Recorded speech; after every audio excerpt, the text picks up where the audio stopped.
Qué bacanería es estar en el campo disfrutando y coreando con un corito sano, tú sabes. Dite algo, Lucas.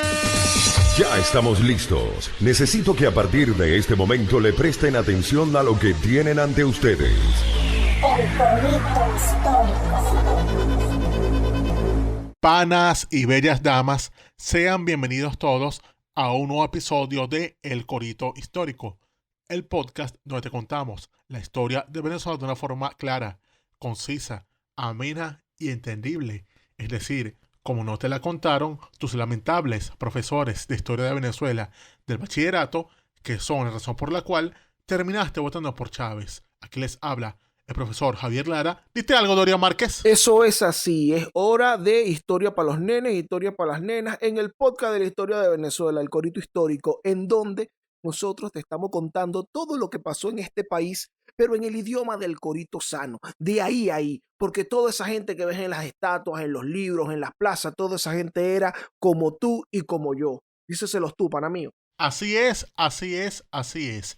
No olviden tampoco que El Corito Histórico es el podcast que te enseña, y si te descuidas también te preña, pero solamente si tú quieres, bella dama. Solamente si tú y yo lo deseamos, porque no hay algo por lo que aboguemos más en este espacio que por la práctica del consentimiento y las relaciones consensuadas y consentidas. Porque es algo que debemos siempre tener en cuenta para evitar malos entendidos que lleven a algunos a la prisión, a otros a la muerte y a otros a tener ciertos daños en su vida. Que es que uno no puede forzar a nadie a amar. Y también esto lo tenemos en cuenta porque nuestros ídolos de la música vallenata como Diomedes, como Jorge Celedón o como Silvestre Dangond dicen que las cosas salen bien es solamente cuando se hacen pues con sentimiento. Ahora que tú siempre mencionas la cuestión del vallenato y todo eso, a mí se me vino a la mente que nombrarnos nuestro grupo de historia vallenata, los inquietos de la historia. Mira, este podcast, panas míos, panas mías, bellas damas, toda esa gente chévere que nos escucha, lo puedes vacilar por Spotify, Apple Podcast, Google Podcast, eBooks, Tu Corazón Podcast, todo lo que diga podcast. Usted pone el Corito Histórico en Google y le van a salir 700 plataformas para escucharlo. Y además lo puedes vacilar en el canal de Daniel Lara Farías en YouTube. Daniel Lara Farías presenta. Ahí si pones el Corito Histórico en YouTube, estamos en ese canal, en donde, bueno, también te puedes suscribir, vacilarte otro material y dejarnos también tus opiniones y tus comentarios.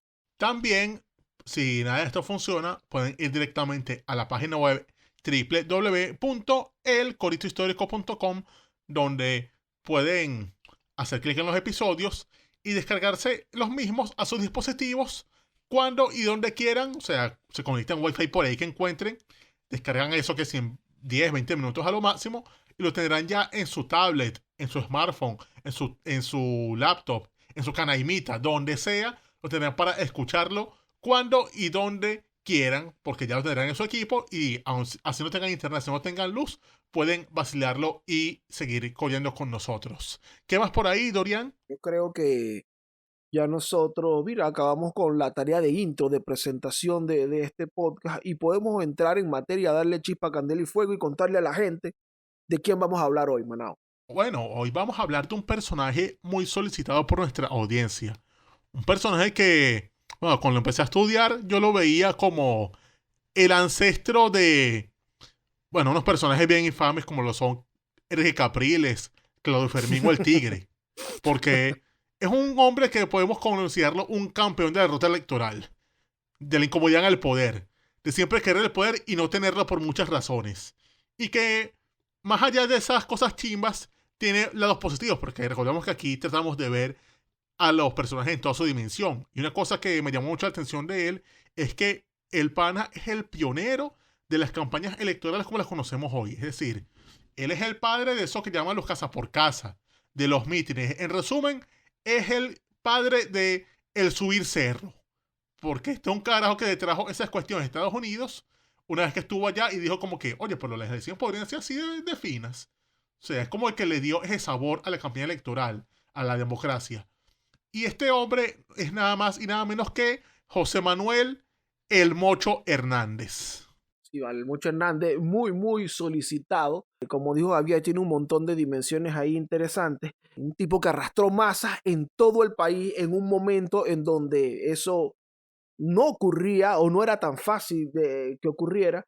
Y mira, tenía una devoción hasta religiosa, ¿vale? La gente lo quería mucho. Ya vamos a revisar la historia del Mocho, que este tipo nace en Caracas en el año 1853. Sus años de infancia son un poco difusos, incluso no se conoce a ciencia cierta la fecha exacta de su nacimiento. Ah, sí, no hay ese dato por ahí.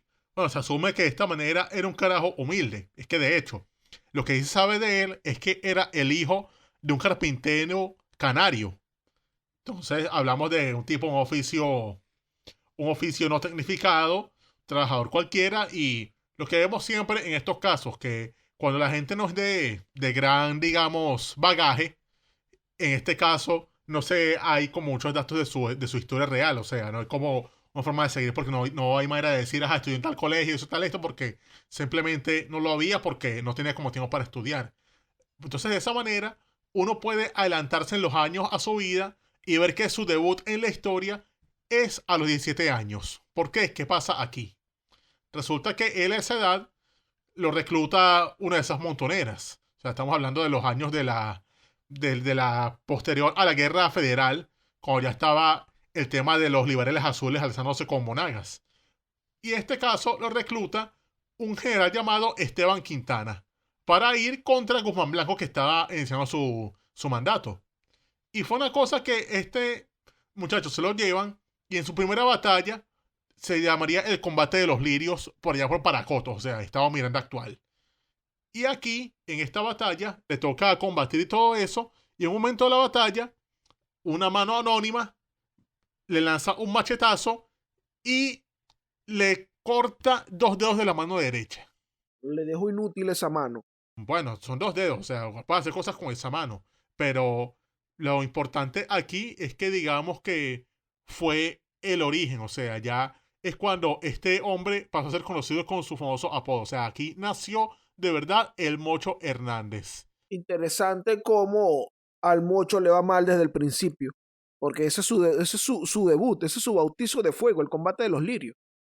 Él se paró con el pie izquierdo ahí en su bautizo de fuego, Mocho de una vez. Lo bueno es que le dio el nombre por el que lo conocerían, el apodo por el que lo conocerían posteriormente, pero oye, de verdad que esto es, o sea, si lo vemos de una manera, esto es como tú pararte un día y te vas a bañar y no hay agua y ese día no tocaba que se fuera el agua. Dios mío. El tipo se le arruinó por completo de ahí en adelante, o se le marcó el destino, digamos. Y bueno, ajá, entiendo entonces que él queda Mocho, pierde en ese combate. Y lo mandan para su casa porque, mira, si no puedes combatir, vete para tu casa. Y se va para su casa y se está como cumpliendo su reposo. Resulta que no sería lo único que perdería en ese periodo. O sea, los viejos no era lo único que iba a perder. O sea, que por esa época también se le murió el papá. No, vale, pero el Mocho lo que debería ser el Salao Hernández.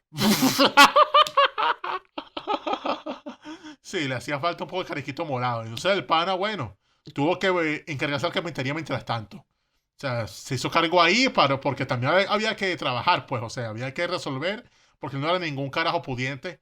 Y bueno, le tocaba. Sin embargo, él mientras está con la carpintería y todo eso, sigue metiéndose en peos políticos. O sea, él se pone a ser opositor a Guzmán Blanco, que era una labor bastante intrincada entonces.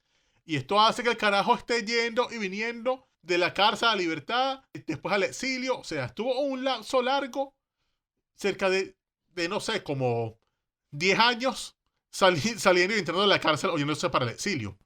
Hasta que, bueno, le tocó un último exilio por ese periodo, que es cuando el pana lo mandan para las Antillas.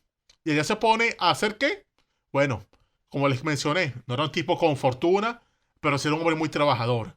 Y el carajo efectivamente se puede trabajar en toda vaina, o sea, en las Antillas, o sea, entre Cuba, Puerto Rico, Dominicana, el carajo estaba haciendo el carpintero. Incluso, hay un registro de que el carajo, en el año de 1880, estuvo trabajando como vendedor de pan en La Habana.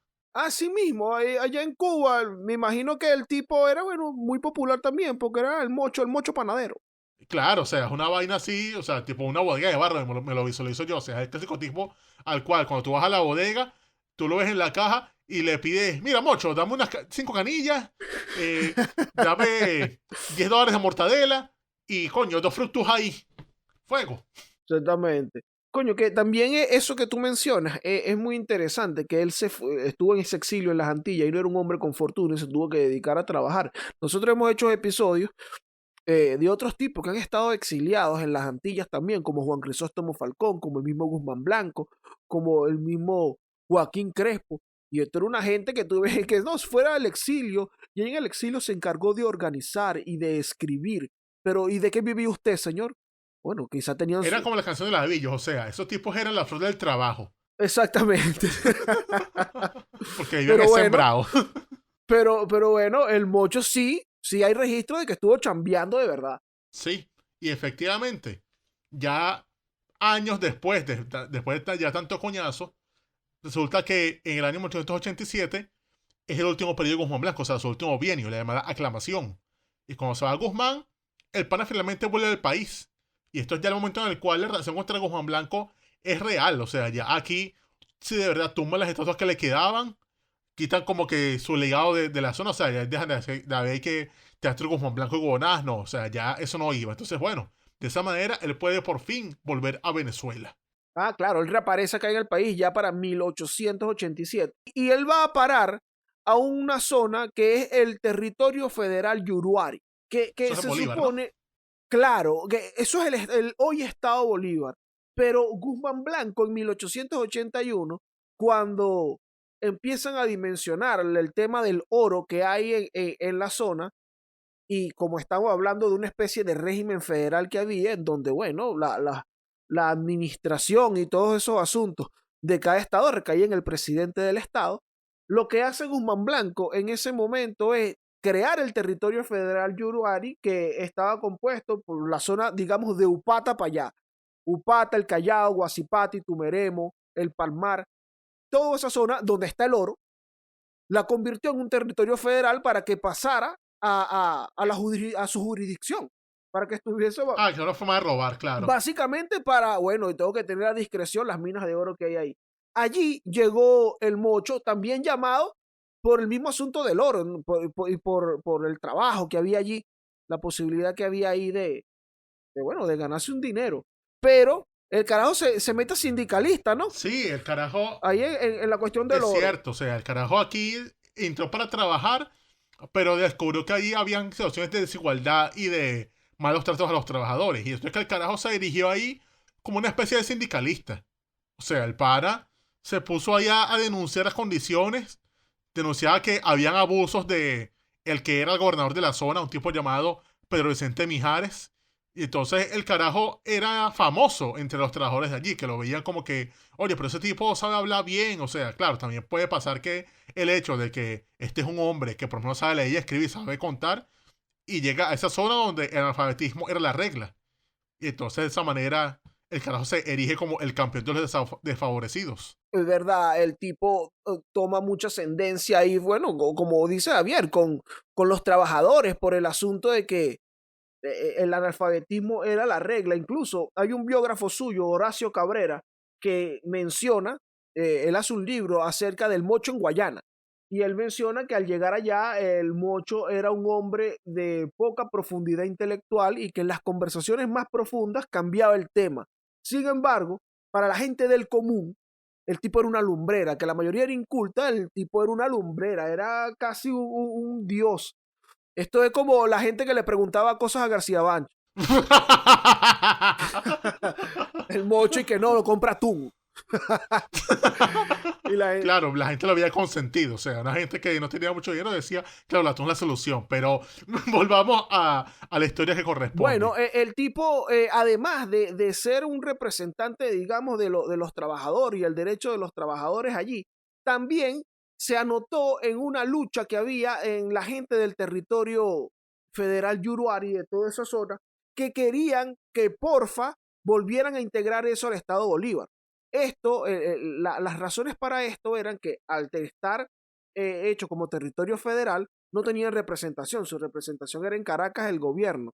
En cambio, como formando parte del Estado Bolívar, podían participar en elecciones y elegir su diputado, su representación. Entonces, mira, hermano, estás haciendo esto porque ya tengo las minas de oro, nos estás quitando de nosotros, bueno, las posibilidades que tenemos de representación en el Congreso. Y el Mocho se hace el cabecilla de esta protesta también, de la protesta de volver a llevar al territorio federal Yuruari a que fuera parte del Estado Bolívar. Esto es 1877, 1887-88. Sí, y logra su cometido porque en diciembre de 1889, el presidente, que en ese entonces, Juan Pablo Rojas Paul, finalmente decreta la anexión de Yuruari al Estado Bolívar y a su vez destituye a Pedro Vicente Mijares del cargo. O sea, ya le dice, no, váyase de aquí. Es decir, un triunfo para el Mocho Hernández. Aquí uno podría decir, no, este es por fin el inicio de los triunfos para este hombre. Pero dejémoslo ahí. Bueno, tú sabes que esto, como tú dices, esto le trajo al tipo una fama. O sea, la gente vio el resultado y que berro, el Mocho, mira, el tipo que nos representaba, que iba y hablaba, el que la consigna, el de la vaina. Oye, lo logramos, ¿vale? Y el Mocho, bueno, ¿sabes que antes incluso de lograr esto, a él lo habían tratado de calmar con un cargo? Ah, sí, le dieron el cargo de como un jefe civil. Claro, es jefe civil y militar del distrito Rocio, que era el Callao. Él ocupa este cargo, por cierto, sin cobrar sueldo, porque para que nadie dijera que él tenía un bozal de arepa o que el gobierno le... Él sabía por lo menos que la imagen importaba, la autoridad. Sí, el tipo, bueno, y basado en eso mismo, la gente se enganchaba más. Entonces, ese cargo se lo da al gobierno como a ver si deja de fastidiar, a ver si lo tenemos de este lado. El Mocho se da cuenta y renuncia de inmediato. Luego se da lo de la incorporación o sea, la victoria en la lucha que tenían con el territorio Yuruari, y él se une a un grupo, un partido llamado Sociedad Liberal Democrática. Cuando logran la victoria con el territorio Yuruari en el Estado Bolívar, aumenta su prestigio y en la Sociedad Liberal Democrática también lo ven como un super líder e incluso consiguen, era una gente, bueno, obviamente que no tenía los mayores recursos, consiguen, vale, también por ahí una gente le financia una imprenta, coño, vale, para que el Mocho, para que lleve más allá su labor. Ah, para publicar sus discursos y su vaina, o sea. Exacto, y lo que hacían era publicar críticas para el gobierno, porque eso es lo que hacía el Mocho. Sí, era un carajo, lo que llamaban en ese entonces un tribuno. Un carajo que se paraba y daba discursos. Esto de la imprenta es importante, ya lo vamos a revisar más adelante y cómo dejar ahí el tema ese que, le dieron la imprenta y bueno, y empezaron a imprimir sus panfletos y sus periódicos y su asunto. En 1890 lo hacen inspector de obras públicas de Yuruari, pero el tipo también ocupa el cargo sin sueldo. Ok, bien ahí. Luego lo hacen presidente de la Junta de Fomento, también sin sueldo. Entonces, ¿de qué vivía el Mocho? Te voy a preguntar eso, o sea, ¿cómo resolvía? Porque el hombre no vive solamente de aire. Bueno, como le dijo Claudio Fermín a Oscar Llanes, de mis amigos. Ah, tenía amigos con Real. Claro, esos amigos. Él tenía, exacto, ¿qué pasa? Él, como vemos, un líder de la comunidad, un líder del estado, de ahí de toda la provincia, es muy conocido. Obviamente tiene gente que como uno dice aquí, que le paguen la prote. Y entonces, bueno, lo invitan a comer un día para acá. No, el Mocho, claro, almuerzo en mi casa, Mocho, no, mi mujer cocina buenísimo. Y entonces el tipo vivía básicamente en ese estilo, digamos por intercambio. Sería ahorita. De esa manera. Entonces, bueno, él ocupaba estos cargos, renunciaba. En 1890, Javier, entiendo que le hacen su primer fraude, porque hay que hablar también en la vida del Mocho de el primer fraude. Ah, sí, tuvo un primer fraude. Resulta que es que en ese año, 1890, se hacen las elecciones para finalmente darle un diputado a territorio de Yuruari. Y, mano, ese carajo se lanzó allí porque ¿cómo no va a lograr ser diputado por Yuruari el hombre que hizo tanto por esa localidad? El hombre que por fin le dio representación. O sea, el hombre que empujó para que ese sitio tenga un diputado, coño, de calle tenía que ser el hombre. Pero, lamentablemente, el gobierno había cambiado y estaba en manos de Raimundo Andueza Palacios, quien puso allí como su candidato enmantillado a un tipo llamado José Martínez Maiz. Y lógicamente, como era el gobierno, lanzan la elección, pero se roban los votos para imponer a Martínez Maiz como el nuevo diputado. Sin embargo, el Mocho Hernández no se quedó corto, o sea, el carajo se alzó, llevó la protesta contra la fraude a Caracas y solicitó con éxito que se anule la elección y la anularon. O sea, por lo menos logró algo más que Capriles. Así que retiro lo dicho sobre él por un momento. Es decir, él ganó sin andar mandando a la gente a poner salsa, sin andar diciendo estupideces y sin andar diciendo, coño, pero que manguango vale, ¿eh? Así te lo digo yo. El, Ahí te lo dejo. el tipo de verdad denunció, anulan la elección, quitan al carajo, pero al parecer no la repiten. Él sale jodido igual y se devuelve para Guayana a conspirar. Dice, no vale, pero yo salí jodido igual. Y empieza a conspirar y meses después lo hacen preso en Ciudad Bolívar. El mismo gobierno y que no, pero este tipo fue para allá a ponerse a levantar a la gente. Y además él es muy famoso, hay que hacerlo preso. Se lo llevan a la rotunda. No, miento. En este momento no, él es preso en Ciudad Bolívar. Esto es el año 1891. A él lo liberan en febrero de 1892, cuando están las vísperas de la revolución legalista de Joaquín Crespo. Sí, y estoy viendo que por esta época se dio esas cosas, esas alianzas raras de la política de entonces. Que es que Crespo lo agarra bajo su manto, o sea, lo tiene como protegido ahí en ese lado. Y entonces de esa manera él se alza en la revolución legalista, o sea, para controlar Guayana para Crespo. Exactamente. Él forma parte, él es la cabeza, él es el líder de la revolución legalista en Guayana. Él como jefe ahí, incluso se dice que él empezó a conspirar de estando dentro de la cárcel, a organizar eso, y que en las notas y toda esa vaina usaba un seudónimo que era Cachirulo. Ah, no, pero son como que el seudónimo más común. O sea, se nota que de verdad era un tipo muy creativo. Sí, sí. Entonces, bueno, en la campaña de Guayana, que es en abril, que se une a la revolución legalista, o que empieza, la batalla más importante es la batalla de Orocopiche, la batalla de Buenavista Orocopiche, el 10 de agosto de 1892.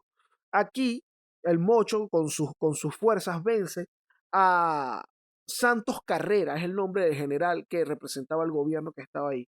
Lo vence y 3 días después entra en Ciudad Bolívar victorioso el 13 de agosto.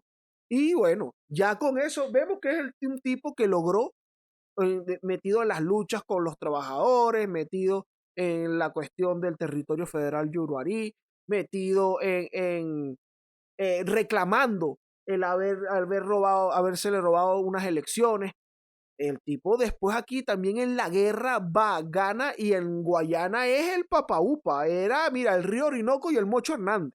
Lo que la gente quería ya en ese estado. Incluso al carajo lo nombran jefe civil y militar de la provincia. O sea, ya por fin tenía un cargo como para representar al Estado porque tanto había luchado. Pero dime algo, ¿cómo fue su gobierno ahí? O sea, ¿sirvió para algo? Mira, tú sabes que el Mocho bueno, como mencioné ahorita, que hice un pequeño resumen de las luchas en donde él venía, de cómo él surge. Cuando toma el poder, se chavisteó completamente. Ay, Dios mío, no puede ser, pero ¿Qué hizo? qué bolas. Por ejemplo, parte de las cosas que hizo el Mocho como jefe civil y militar fue emprender el embargo de las chalanas que cruzaban el río. Obviamente eran propiedad de alguien, no, eso lo vamos a embargar, la vamos a expropiar. Lo mismo hizo con tierras de varios hatos de la zona que eran de personas serias y que empezaron a denunciarlo y que empezaron a quejarse. Otra cosa que hace, aunque al parecer esto sí fue un asunto con todos los derechos y un asunto legal, pero bueno, él embargó, expropió el acueducto de Ciudad Bolívar. Esto es importante. Esto es un carajo llamado George Underhill, que fue un gringo que llevó el primer acueducto a Ciudad Bolívar. Antes de eso, en Ciudad Bolívar, bueno, como se hacía antes, sacaban el agua de los ríos, aunque el agua del río Orinoco no se la tomaban, eran de los manantiales y tenían que sacar agua de esa manera hasta que llega George Underhill con su máquina de vapor y allí, bueno, extrae el agua y lleva el acueducto, crea unos baños públicos y todo el asunto. El Mocho expropiado también, expropiese. No, pero se chavisteó feamente, o sea, ¿para qué expropias eso? O sea, ¿qué necesidad tienes de esa vaina? Oye, y esto es importante, que yo digo que es importante también, porque ese acueducto estuvo operativo hasta 1945. Y estamos hablando del año 1880. O sea, no fue que, no, voy a expropiar esa vaina porque no estás haciendo bien. Chamo, es una vaina que se hizo con tecnología de punto, o sea, ¿cuál es tu necesidad de andar jodiendo ahí?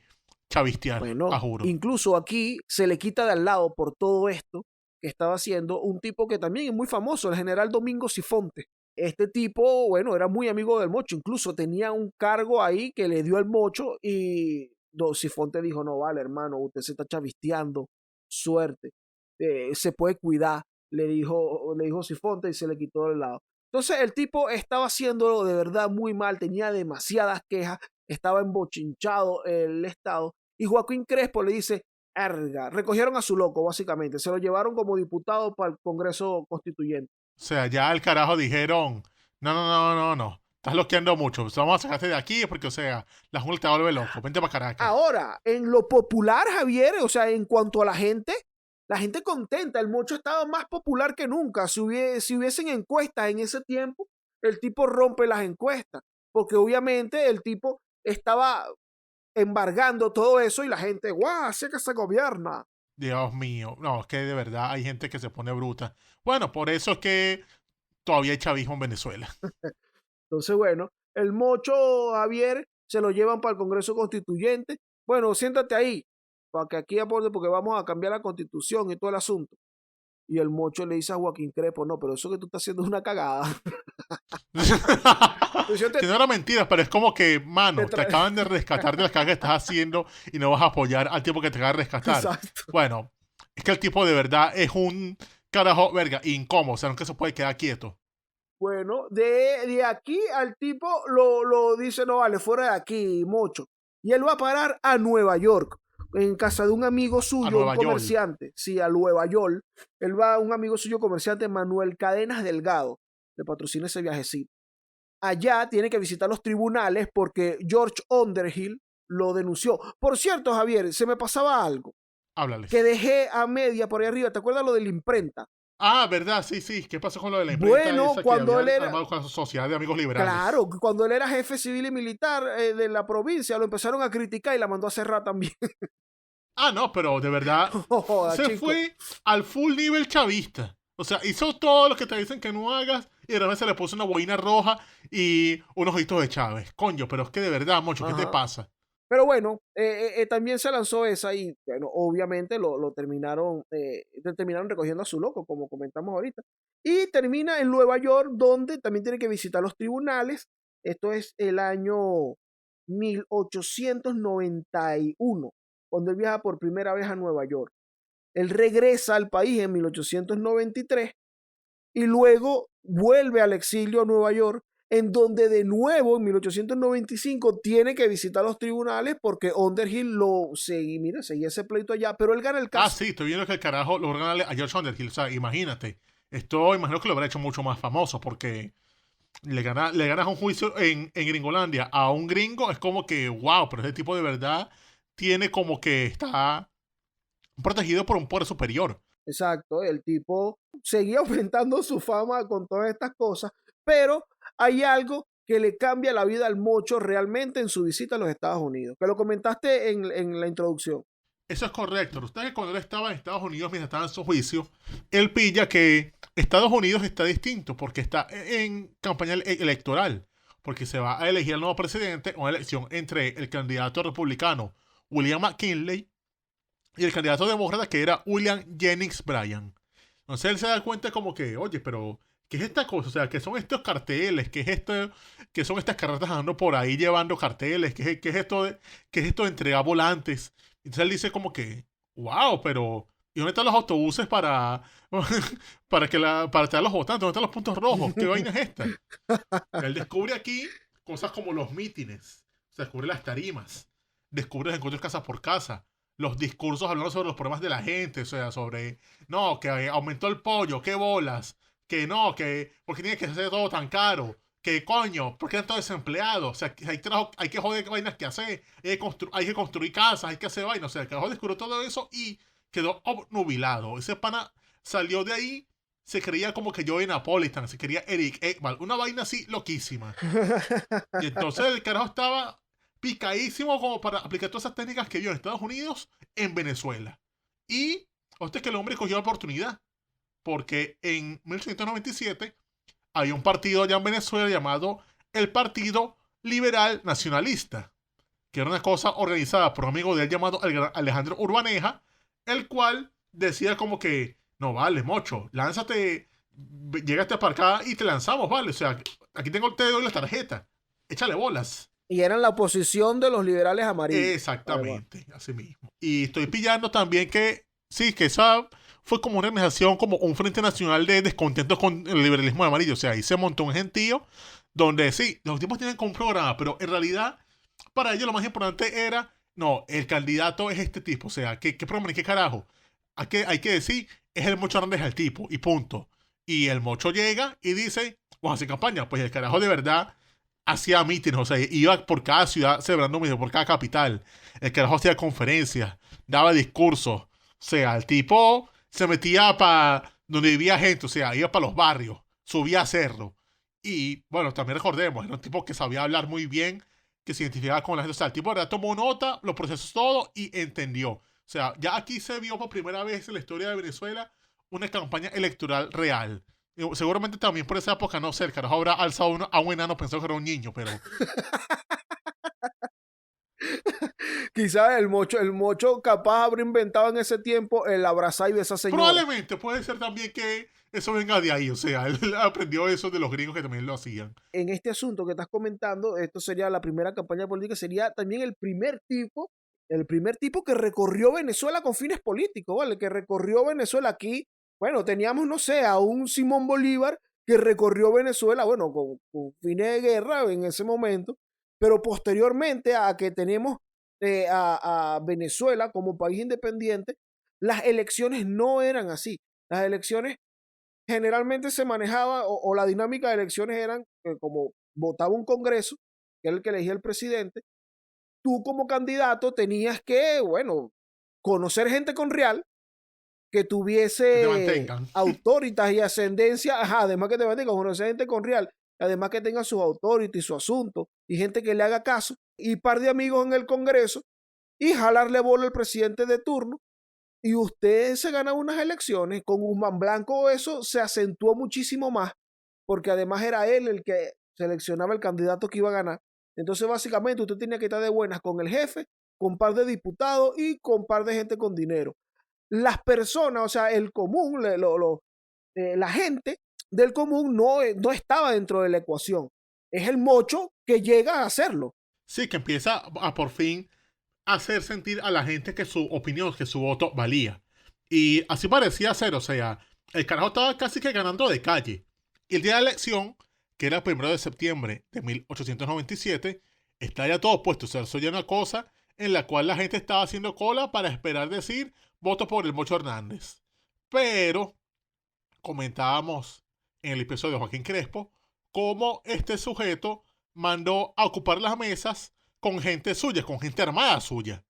Y entonces... Cuando sus círculos crespistas. Esa misma vaina. Y el voto sabíamos que era cosa verbal en ese entonces. O sea, no era como papeletas ni nada de eso, ni máquinas de votación chimbas.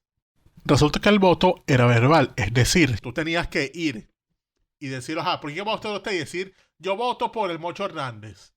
Ok, manifiesto eso, ok, firma acá. ¿Usted por qué va a votar? Yo voto por Nelson Andrade. Y así iban. Y bueno, las milicias que estaban ahí pendientes de que cuando alguien dijera el Mocho Hernández, caerle encima entre los coñazos. Entonces lo que pasó ahí fue que amedrentaron a tanta gente que esta gente iba a votar y tenían era que decir, no, voto por Andrade. Habían unos cuantos valientes que decían, si acaso, voto por el Mocho Andrade. Y se iban corriendo. Pero al fin y al cabo, se contaba ese voto como para Inés Andrade. O sea, es una cosa que pasó con los seguidores de Andrade, de este Hernández hasta el final. Incluso, al mismo Mocho Hernández le hicieron la propia querida de los chavistas. Ni siquiera lo dejaron votar donde le correspondía. O sea, el propio candidato electoral no pudo votar. Así mismo. Ni siquiera es como Ramón Martínez, que no votó por el COVID. O sea, él no votó porque no lo dejaron Ni entrar. él mismo pudo votar. ¿No? Y hasta lo mandaron para la cárcel un rato hasta que terminó la elección. Terrible. Y bueno, dan de ganador a Ignacio Andrade, obviamente. Sí, con el 99,2% de los votos, imagínate. Ignacio Andrade, Kim Jong-un y Díaz Canel ganan esas elecciones así, impresionantes. Además, tú sabes que hay una anécdota de esto, Javier, de cuando él le roban estas elecciones, que bueno, me está diciendo además que lo retuvieron un rato también mientras sacaban esos resultados. Cuando el Mocho se entera de lo que pasa, ¿cómo que presidente Ignacio Andrade? Diablo.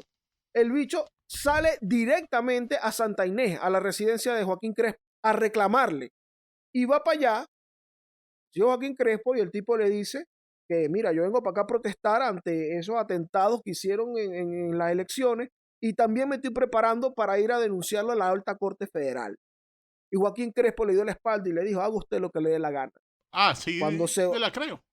Sí, me va a usted lo que le dé la gana. Cuando el Mocho Hernández se fue en el camino, lo apresaron y lo llevaron para la rotunda. Joaquín Crespo como que haz lo que te dé la gana, igual vas preso. No, vale, pero qué bastardo era Crespo. Al tipo lo llevan a la rotunda, que esta sería la primera ya de una gran cantidad de visitas a la rotunda de parte del Mocho Hernández. Pero cuando él llega esta vez, a él lo hacen preso, a él lo llevan a la misma celda en donde estuvo, al mismo espacio en donde estuvo Joaquín Crespo, que eso lo comentamos en el episodio de Crespo, cuando él viene su invasión, lo hacen preso y le preparan la rotunda para que él esté cómodo. Ah, lo pusieron en una celda como la celda comodita. Bueno, realmente en ese momento no sé si, no podríamos afirmar si la celda estaba cómoda porque eso lo prepararon así para hacerlo preso a él y después lo expulsan. Pero es la celda 24.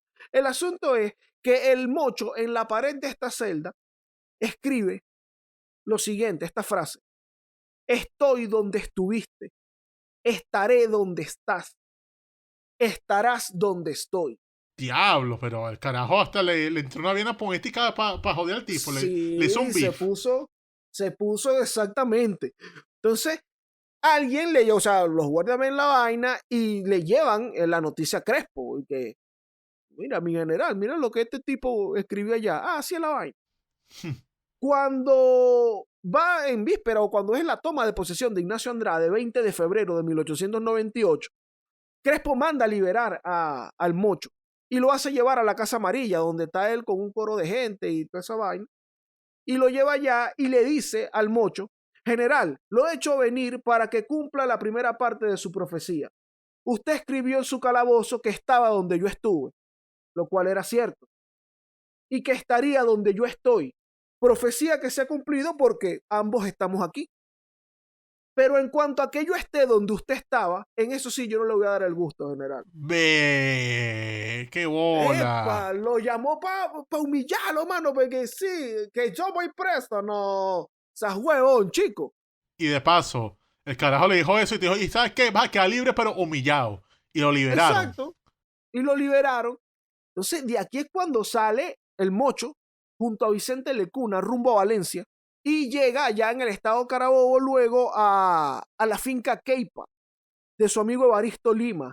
Y ahí, bueno, empiezan a afinar los detalles y el 2 de marzo, junto con 200 hombres, empieza la llamada Revolución de Queipa. Ah, sí, el carajo por fin se arma, se levanta y esto hace que ahora Joaquín Crespo se ponga frente al ejército y vaya a combatirlo con cerca de 5 batallones y un escuadrón que eran como 1.500 tipos. Sí, Crespo iba como con 3.500 hombres. Esto era obviamente como que, bueno, yo voy a aplastar a este hombre, decía Joaquín. El Mocho salió con 200 hombres de Queipa, se le fueron uniendo más cuando él iba de camino a Cojedes. Durante marzo y abril, que empiezan estos enfrentamientos, esto es ir y venir, marchas contra marchas, escaramuzas. Pero bueno, una de estas escaramuzas fue la de la Mata Carmelera. Ah, sí, que se encuentran y aquí, iniciando la batalla, alguien le da un tiro a Joaquín Crespo en el pecho. Un francotirador, dicen que rebelde. Le da un tiro y, ojo, las fuerzas del gobierno mantuvieron eso en secreto por un rato. O sea, el carajo lo envolvieron, lo pusieron en un ataúd mientras tanto ahí tapado y lo mandaron para Caracas. Porque ellos no querían que se muriese la gente diciendo que no, que se murió el general Crespo. Y estuvieron así echándole bola hasta que, bueno, ya, entonces la noticia, ya dijeron, vergas, nos jodimos. Y bueno, perdieron. O sea, ya tenía todo en bandeja de plata el Mocho Hernández para ser el líder del país. ¿O no? En efecto, pero tú sabes que, bueno, como dice, el asesinato de Crespo fue un golpe, porque él era el hombre fuerte del gobierno, él estaba dejando ahí a un ahijado de él, Un guaremate. básicamente, a un guaremate de él. Lo asesinan y bueno, obvio, como dice Javier, el Mocho tiene todo en bandeja de plata para dirigirse a Caracas a tomar el gobierno. Pero el Mocho decide hacer la gran Juan Crisóstomo Falcón. Y que bueno, mis En vez de panas, Caracas, se va a turistear por algún lugar del interior del país. ¿por qué no nos Le vamos tenía a miedo al- Yaracuy? ¿Por qué no vamos a Lara? Y bueno, Dios en todo mío. este tiempo que él estuvo de paseo, al gobierno le da tiempo de reorganizarse, ponen a frente del ejército a Ramón, a general Ramón Guerra, y bueno, ahí empiezan, ahora vamos a perseguir a este tipo. El tipo, el Mocho está en Carora el 1 de junio, y él desde ahí decide, ya bueno, me toca ocultarme, y se oculta en la Sierra de Falcón. Y 10 días después lo derrotan en Churuguara, precisamente, ¿ves? La gran Juan Crisóstomo. Lo agarran en Churuguara y lo hacen preso. ¿Para dónde? Para la Rotunda otra vez. O sea, tuvo 3 meses echando tiro y jodiendo. Y por no ir a Caracas, bueno, Caracas fue a ti y te toca ir a la Rotunda. Pero ahora dura poco en la prisión porque resulta que él no era el único alzado. Resulta que más adelante se alzaron unos carajos provenientes de los Andes y echan del poder a Andrade. Son nuevos hombres fuertes. Y de esa manera, el Mocho casi que es liberado por clamor popular. O sea, lo liberaron de calle. Y una vez liberado, lo llama al gobierno. O sea, lo llama ahora Cipriano Castro para que sea ministro de Fomento. Pero, Es un tema, disculpa que te interrumpa, Javier, a mí me parece aquí también que es un tema, si te fijas cómo él se levanta con 200 hombres en Queipa, asesinan al presidente y simplemente, bueno, vamos a hacer esta otra vaina. Y después vienen 100 tipos de los Andes y hacen lo que él no hizo. Básicamente era un tema de desaprovechar la oportunidad. exactamente, así es. Y efectivamente, estos 100 tipos de los Andes, encabezados por Cipriano Castro, le ofrecen el cargo de ministro de Fomento. Pero, como ya hemos mostrado antes, al parecer, darle un cargo a este hombre era lo peor que podían hacerle, porque el tipo siempre va a estar incómodo. Y efectivamente, a los 4 días de haber tomado el cargo, el carajo renuncia, dando como razón de esto que el actual gabinete no corresponde a las aspiraciones de la revolución que quiere moralidad pública administrativa. Él denunciaba que eso estaba cargado de liberales amarillos de Crespo. O sea, él decía como que no, yo no voy a estar gobernando con los tipos contra los que yo me alcé. ¿Qué vaina es esta?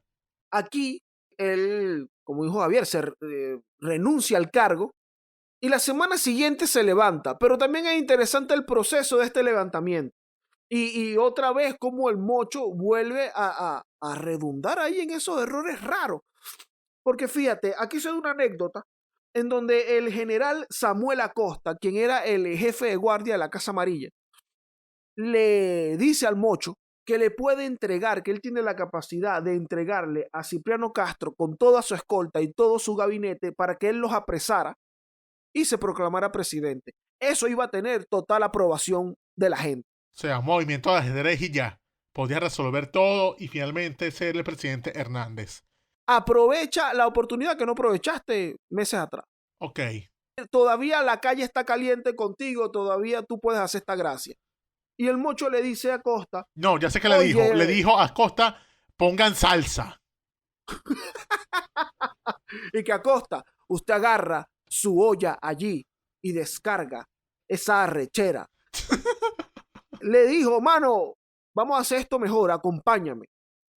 Y terminaron en Tejerías proclamando la revolución y proclamándose jefe de la revolución nacional. Diablo, En pana, pero te Tejerías. están diciendo que puedes arrestar al tipo en pocas horas y tú vas a ir a Tejerías a qué. O sea, tienes que hacer plan crucijada. ¿Qué vainas son esas, pana?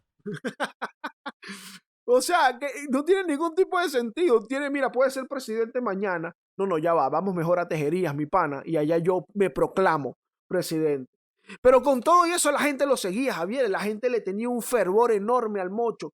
Y en Aragua, Miranda, Guárico, Carabobo, Cojedes, empezaron a haber levantamientos armados, empezaron a levantarse guerrillas, empezaron a haber combate apoyando En el nombre al del Mocho. Mocho. Claro.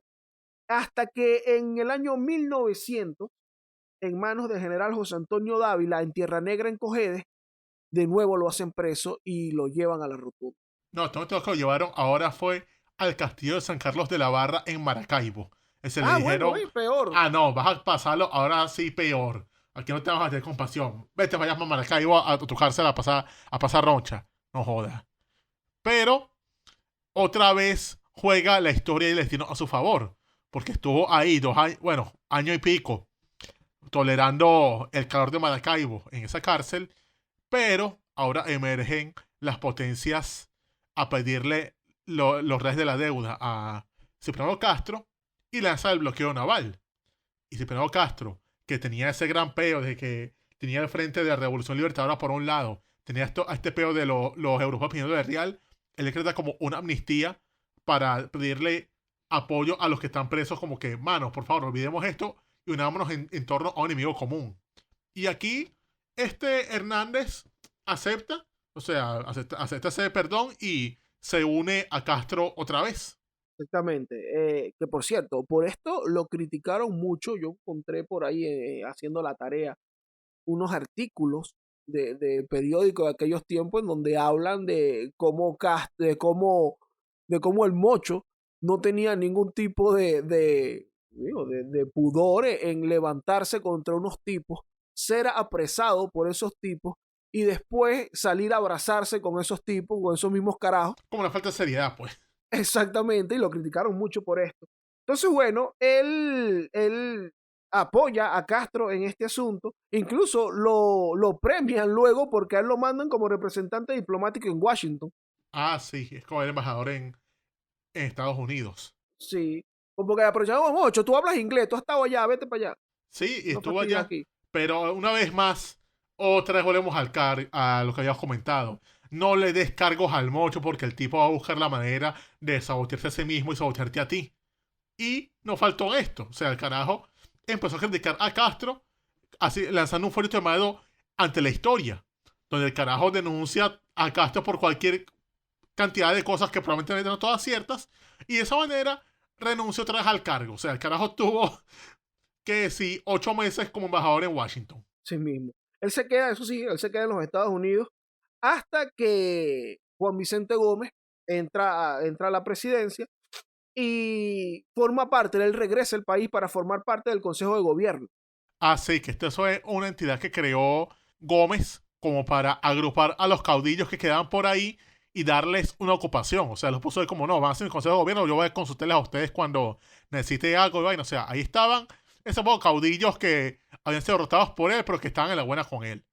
Y efectivamente, ahí entra la mucha nada. O sea, creo que ahí incluso estuvo el mismo Inés Andrade. O sea, imagínate. Gómez estuvo ahí como que, no, voy a llamar a esta gente para que tengan que ir conmigo. Para que, claro, para darles unas tareas, para que no estén por ahí de ocioso conspirando y vaina. Mira, hagan cosas ahí. Gómez sí los distrajo un rato con eso y ahí mete al Mocho, pero él se enferma ya para estos momentos. Esto es el año 1909. En 1910, el año siguiente, él pide permiso para viajar por razones médicas y se va a Puerto Rico. Y en 1911 renuncia al cargo desde allá. Pero tú sabes que él manda su carta de renuncia y todo el asunto, y Gómez la acepta. Gómez le acepta la renuncia, pero él le mandó esta respuesta.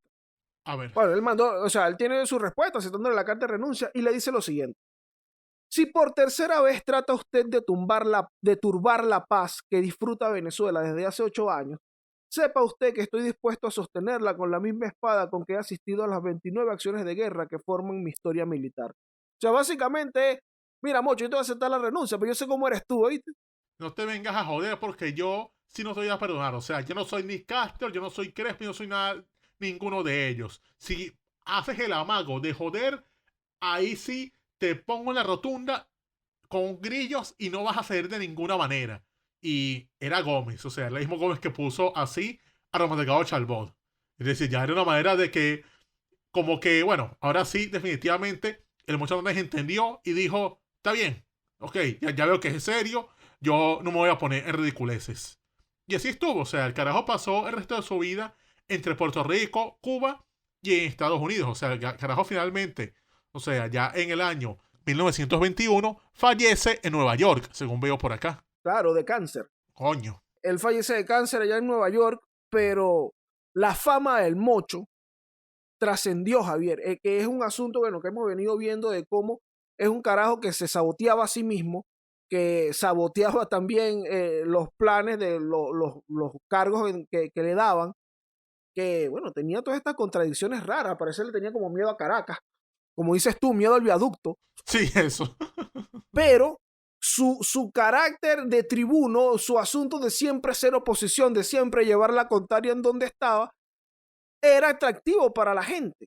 La gente se veía representada en el Mocho Hernández desde Guayana y desde lo que ocurrió también en Carabobo, en Miranda, en todas estas zonas, en el llano. El Mocho trascendió al punto de que se dice que en los pueblos del llano su foto estaba junto a la de los santos y que se le prendía vela y le ponían flores. Son fenómenos que se ven con, bueno, por ejemplo, eso también se dice de Bobes, que a Bobes se le hacía su misa. Ah, sí, bueno, son fenómenos también que se mezclan con las creencias comunes tipo el espiritismo de los llanos, vainas de santería, todo eso entra ahí, o sea, porque la gente por allá cree mucho en muchas cosas a la vez, o sea, pueden ser católicos pero a la vez que no son cosas de espiritismo y también, bueno, pueden creer también en que ponerle una vela al Mocho Hernández o a Bobes puede lograrse algo para sus, en su, digamos, en su concepción mística.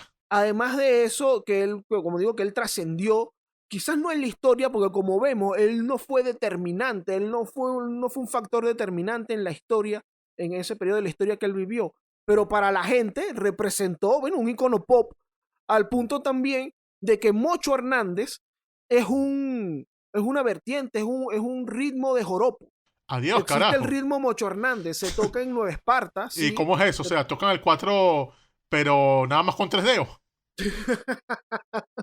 Hay un ritmo llanero que incluso yo lo escuché en un contrapunteo, mira, de Henry Fuenmayor, no recuerdo el nombre del otro señor, pero ellos ese instrumental sobre el que cantan es un Mocho Hernández. Si buscan en YouTube Mocho Hernández, le van a aparecer muchos videos de margariteños, sobre todo, tocando esa vertiente del joropo que, bueno, es mucho más movida, tiene ahí como una cadencia interesante, y le pusieron ese nombre, pasó a la cultura popular con eso, porque además sobre este ritmo, al parecer, le escribían coplas a él, le escribían versos. Ah, o sea, es como que vamos a este ritmo para hablar solo de Mocho Hernández. Y bueno, la Es gente su se quedó propio como género, Mocho vale. Hernández. Oye, Su propio imagínate. género.